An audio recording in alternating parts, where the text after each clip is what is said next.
ডাক্তাররা কি করছে? বাংলাদেশে টাকা খায়, বাংলাদেশে বিক্রি করছে। ডাক্তাররা আমরা রাখতে পারতেন না। আবারও শিশু মৃত্যু ঘিরে চাঞ্চল্য মুর্শিদাবাদ মেডিকেল কলেজ হাসপাতালে। বিনা চিকিৎসায় শিশু মৃত্যুর অভিযোগে শনিবার সকালে রীতিমতো উত্তপ্ত হয়ে উঠল বহরমপুরের মুর্শিদাবাদ মেডিকেল কলেজ হাসপাতাল চত্বর। পরিস্থিতি সামাল দিতে ঘটনাস্থলে পৌঁছায় বহরমপুর থানার পুলিশ।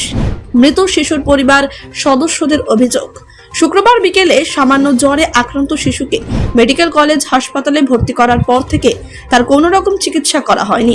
অন্যদিকে 3 বছরের অসুস্থ শিশুর কাছে তার পরিবার সদস্যদেরও যেতে দেওয়া হয়নি। স্বজনদের অভিযোগ, ঘন্টার পর ঘন্টা এমনই ফেলে রাখা হয়েছিল শিশুটিকে। ডাক্তারদের গাফিলতিতেই তার মৃত্যু হয়। মৃত শিশু বহরমপুর থানার রাজধরপাড়া এলাকার বাসিন্দা বলে জানা গিয়েছে। এই নিয়ে শোরগোল পড়ে যায় হাসপাতাল চত্বরে।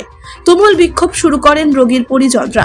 পরিস্থিতি সামাল দিতে বহরমপুর থানার পুলিশ ঘটনাস্থলে ছুটে আসে। রোগীর আত্মীয়দের বুঝিয়েও পরিস্থিতি শান্ত করার চেষ্টা করে পুলিশ। মুখ্যমন্ত্রীকে পারলে আপনাদের কাছে আমি জানাচ্ছি যে এইটা মেডিকেল কলেজ হাসপাতাল না লিখে গ্রামীণ হাসপাতাল লেখা উচিত। এখানকার ডাকাত হচ্ছে আপনার আয়ারা, এখানকার ডাকাত হচ্ছে গাদরা, এদের অত্যাচার এত খারাপ। আমার বাবার 79 বছর বয়স, ডাক্তার দেখে বললো যে আপনার কিডনি মানে সমস্ত খারাপ, হার্ট খারাপ, মাথা খারাপ সব। তারপরে ভর্তি করার পরে কোনো ডাক্তার নেই, কিচ্ছু নেই। তারপরের দিন ডাক্তার গেল, বলে রিপোর্ট কই, বললো রিপোর্ট কই, আমরা তো কিছুই তো করা হয়নি। তারপরে আবার বললো ঠিক আছে লিখে দিচ্ছি। তারপরের দিন আবার বললো রিপোর্ট কই। একজন এসে বলে এটা রিপোর্ট কোথায়, বললো যে আমাদের একটু ল্যাবের টেকনিক্যাল শিয়াল গন্ডগোলের জন্য কিছু দেওয়া সম্ভব হয়নি, আপনাদের ওটা আসবে, সময় লাগবে। তারপর এত বড় মুমূর্ষ রোগী, অথচ আমার বাবাকে ছুটি দিয়েছে। বললো শনিবারে আসবেন, আউটডোরে দেখাবেন, ওখান থেকে ডায়ালিসিসটা করে নিতে হবে। তাহলে যে রোগীর ডায়ালিসিসের প্রয়োজন সেই রোগীকে আর 10 দিন আগে ভর্তি করেছি, অথচ বলেছে যে আপনারা আগামী শনিবারে ছাড়া আমাদের ডেটও নেই, আমাদের আউটডোরে করলেও যেটা হবে, এখনো করলেও সেটা হবে, আপনারা শনিবারে আসবেন। আজকে শনিবারে এসেছি, হবে কিনা জানিনি। শিশুটা আমি যদিও ওর বাবার নাম জানি না বা মামার নাম জানি না, 4টের সময় ভর্তি হয়। 4টের সময় ভর্তি হওয়ার পরে যে ওকে ডাক্তার যে পরিষেবাটা দেবে সেটা কোনো লোক নেই। আর দ্বিতীয়ত যে মানে এই গার্জেন পক্ষ যাতে যাচ্ছিল এদেরকে যেতে দেওয়া হয়নি। কারণ সে ডাক্তার কিন্তু বলতে পারে যে আমি আমার ছেলেকে দেখাবো, আমি ডাক্তার খুঁজি বা নাচ খুঁজি, এরকম কোনো সিচুয়েশন নেই। আমি চাইছি যে এটা বাস্তব কথা বলতে গেলে অবশ্যই একদম 100% গ্যারান্টি গাফিলতি অবশ্যই আছে, নাহলে এরকম সিচুয়েশন হবে না। আমি জানি একটা বয়স্ক লোক মারা গেলে কোনো অসুবিধা হয় না, সে প্রাপ্ত বয়স্ক মরতেই পারে, কিন্তু 3 বছরের বাচ্চা সেটা মারা যায় কিভাবে?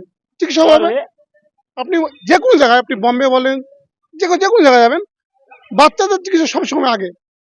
কিন্তু বাচ্চাটা কেন চিকিৎসা হলো না? বাচ্চাটা তো মানে চিকিৎসা হওয়াই মারা গেল, এটা তো সবাই বলবে, আমি নয়।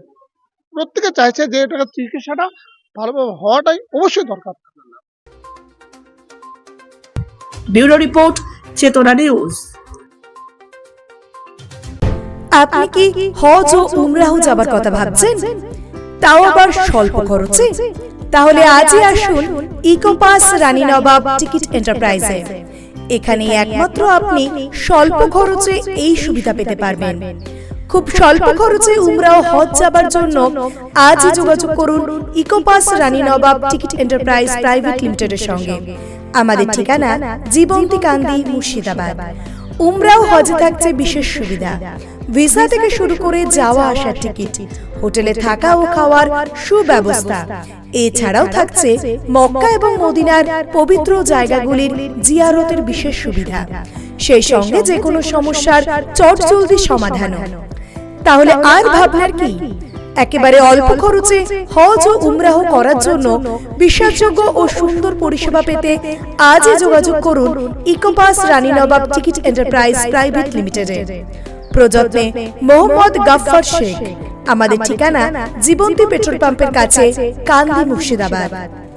মোবাইল নম্বর 9126417410 অথবা 7908682681 এই নম্বরে।